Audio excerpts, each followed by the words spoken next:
Selamat pagi anak-anak, selamat bertemu kembali dalam proses pembelajaran Bahasa Indonesia.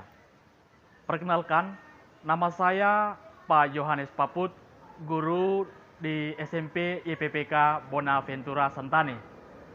Pada kesempatan ini, saya mengajak anak-anak semuanya untuk mempelajari bagaimana atau apa itu tentang puisi rakyat. Pada kesempatan ini, saya mengajak anak-anak semuanya untuk mendalami tentang menyajikan teks puisi rakyat secara lisan dan tulis.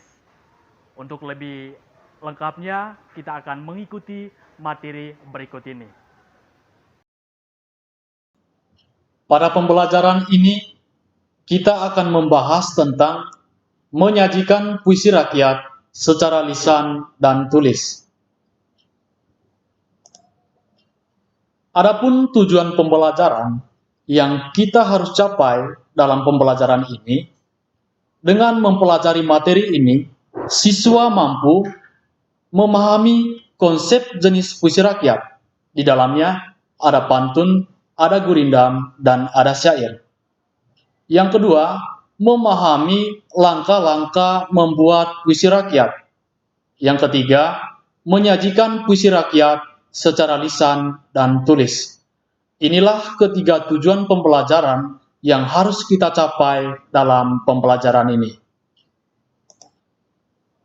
Sebelum kita masuk ke materi yang akan kita bahas, terlebih dahulu, hal pertama yang harus kita pahami adalah kita dituntut untuk bisa membedakan antara jenis puisi rakyat satu dengan jenis puisi rakyat lainnya.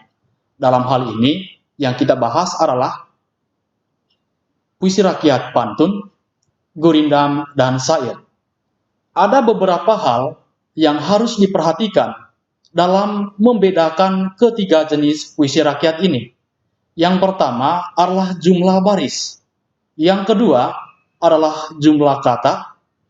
Yang berikutnya adalah struktur pembentuk puisi rakyat tersebut. Yang berikutnya adalah rima akhir. Dan yang terakhir adalah kandungan isi.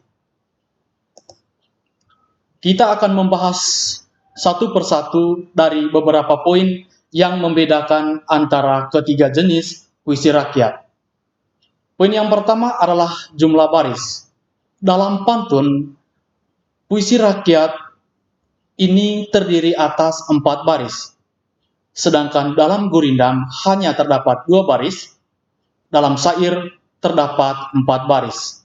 Ada kesamaan jenis puisi rakyat ketika kita memperhatikan dalam poin pertama, yaitu jumlah barisnya. Dalam pantun dan syair memiliki kesamaan baris di dalam satu baitnya, yaitu terdapat 4 baris. Dalam syair juga terdapat 4 baris, sedangkan gurindam hanya memiliki 2 baris. Poin yang kedua adalah jumlah kata. Pantun terdiri atas 8 sampai 12 suku kata, sedangkan syair terdiri atas 8 sampai 14 suku kata. Gurindam terdiri atas 10 sampai 14 suku kata. Ketiga jenis puisi rakyat ini memiliki banyak suku kata yang berbeda. Yang berikutnya adalah struktur pembentuk puisi rakyat. Kalau kita memperhatikan di bagian jenis puisi rakyat yang pertama, yaitu adalah pantun, baris pertama dan kedua disebut sebagai sampiran. Sedangkan baris ketiga dan keempat adalah isi. Sedangkan dalam syair, semua baris, apakah baris pertama maupun itu adalah baris yang kedua, begitupun sampai baris yang keempat, semuanya adalah termasuk isi. Kalau kita memperhatikan gurindam, isi terdapat pada baris kedua, karena baris kedua berisi jawaban, akibat dari masalah atau perjanjian pada baris pertama. Pada intinya, dalam poin yang ketiga, yaitu bagian gurindam, baris pertama dia hanya menyampaikan sebuah pertanyaan atau sebuah masalah. Sedangkan baris kedua itu disebut sebagai isi karena di dalam baris yang kedua ini dia akan menjawab pertanyaan yang disertakan dalam bait pertama atau baris pertama. Yang berikutnya adalah rima akhir baris. Pantun dia berima AB-AB, sedangkan syair berima AA-AA. Gurindam dia berima AA, BB, dan CC. Kandungan isi. Kandungan isi yang terdapat di dalam setiap jenis puisi rakyat ini memiliki kesamaan atau memiliki tujuan yang sama. Kalau kita memperhatikan di bagian poin yang pertama, kandungan yang terdapat dalam pantun itu berupa nasihat atau teguran secara tidak langsung dengan kata-kata menghibur. Dalam syair berupa nasihat, filosofi hidup, atau kata-kata mutiara. Gurindam berupa nilai-nilai kehidupan atau nilai-nilai moral. Pada intinya, ketiga jenis puisi rakyat ini sama-sama menyampaikan tentang nasihat, menyampaikan tentang filosofi hidup, atau nilai-nilai moral yang harus disampaikan kepada pembaca. Pada poin ini, kita akan membahas tentang langkah-langkah membuat pantun. Ada beberapa hal yang harus diperhatikan dalam membuat pantun. Yang pertama adalah penulis harus menentukan ide. Kira-kira ide apa yang akan disampaikan dalam pantun yang dibuatnya. Setelah kita menentukan ide, langkah yang berikutnya adalah menata ide yang kita tentukan tadi menjadi dua larik atau dua baris. Yang berikutnya, memilih kosakata yang diakhir dengan bunyi seperti yang terdapat di dalam dua larik. Artinya, pada poin ini kita dituntut untuk menentukan kata-kata yang terdapat di bagian akhir di setiap baris dalam sebuah pantun. Yang berikutnya adalah membuat larik sampiran dari benda atau kondisi yang tidak berkaitan langsung dengan isi.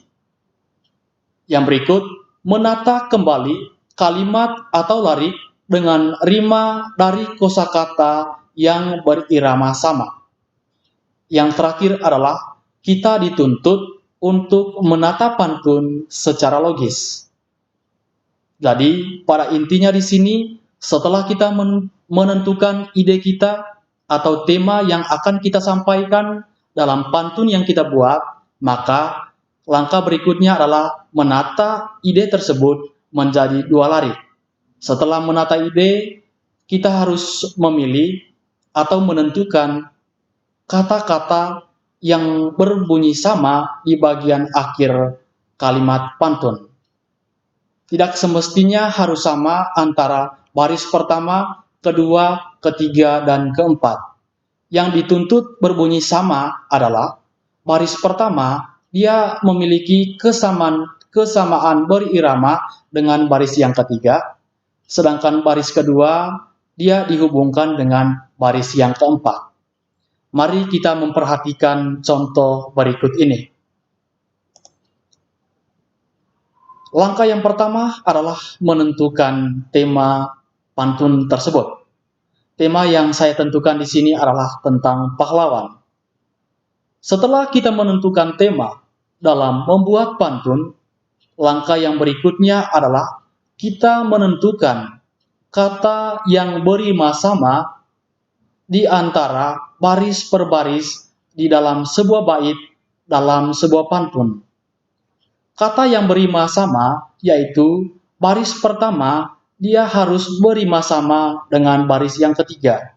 Sedangkan baris yang kedua harus berima sama dengan baris yang keempat. Seperti contoh yang ada di sini. Yang pertama di sini adalah kata benar. Kalau kita kaitkan dengan kalimat atau kata yang terdapat di baris yang ketiga, dia atau saya di sini lebih memilih kata mengenang, karena antara kata benang dengan mengenang di sini mempunyai atau memiliki rima yang sama.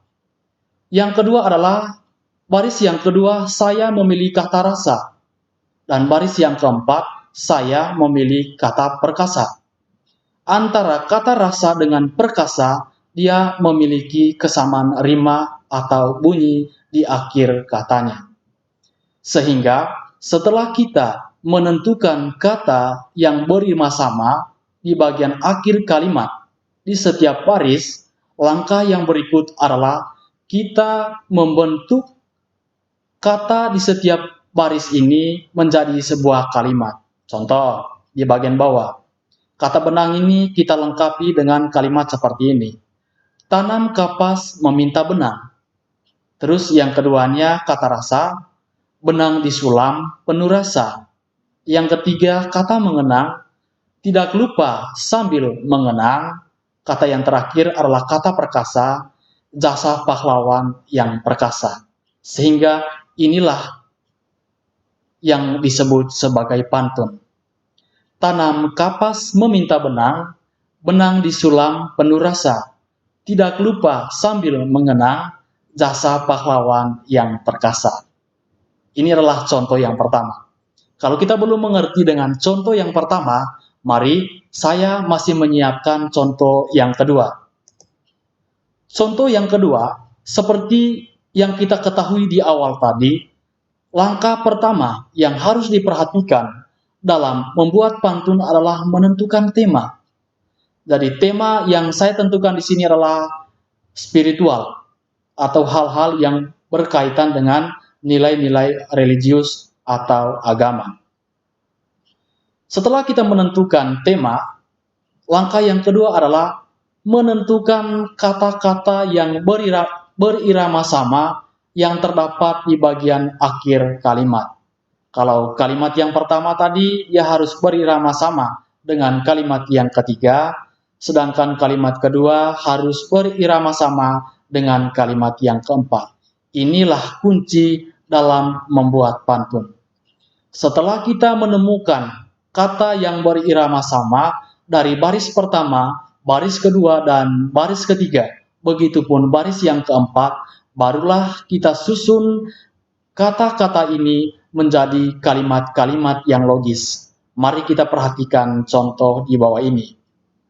Ini adalah kalimat yang pertama yang dihubungkan dengan kata layang di atas. Jadinya, ayo kita bermain layang. Kalimat yang kedua dari kata awan, bentangkan jauh menari di awan. Kalimat yang ketiga dihubungkan dengan kata sembayang, ayo kita pergi sembayang. Terus kalimat terakhir dihubungkan dengan kata Tuhan, datang ke gereja menghadap Tuhan.